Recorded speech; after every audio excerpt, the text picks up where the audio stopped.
আপনারাই তো ভালো ছিলেন, আমরা পড়ছি বাট্টে। পোলা পাইনের ডিউটি কুঞ্চি পাই আছে বিউটি। পটের বেলা পাবজি খেলা টুস্কির লগে চ্যাটে। পড়ালেখা টন টন টন পার্কে যায় ডেটে। পড়তে যায় না মরতে যায় নায়ক নায়িকার পাঠ। চিপাই চাপাই রেস্টুরেন্ট আর ভিআইপি ফেলাট।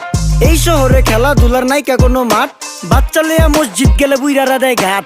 যা খাইতাম খাঁটি জিনিস, কেউ যাইতো না ভেজালে। আগের মানুষ সরল ছিল, থাকতো না কেউ ক্যাচালে। নাস্তা খেলে চলেন নানা লইয়া জায়গা হোটেলে। কি করতেছে নাতি বউ, ওঠে নাইকা সকালে। ঘুম থেকে উঠতে উঠতে সর্বনিম্ন 12টা। হোটেলে যাইয়া গামু সবজি দিয়া পরোটা। কারে কেমনে টুপি দিয়া নিজের বেলা বড়টা। কি করতেছে সালমায়? আপনি গো সালমায় সুখ পেয়া ভুলা গেছে আল্লাহর নাম তাই ঘুমায়। ব্যালেন্ডারে মশলা বাটবো তাও দেহি ঝুমায়। সুখে থাকতে ভূতে কিলায় পেট নিয়ে এসে চুমায়। নেচা নেচা টিকটক করে হিন্দি গান শুনায়। আমগো সকল মাখালারা সাত সকালে উঠতো। হাঁস মুরগি গরু ছাগল কত কিছু পালতো। ঘর দুয়ার পরিষ্কার কইরা ধান নিরে রাখতো। পুকুর গাড়ে গোসল করতো, কল চেপা পানি লইতো। পাড়া পুতা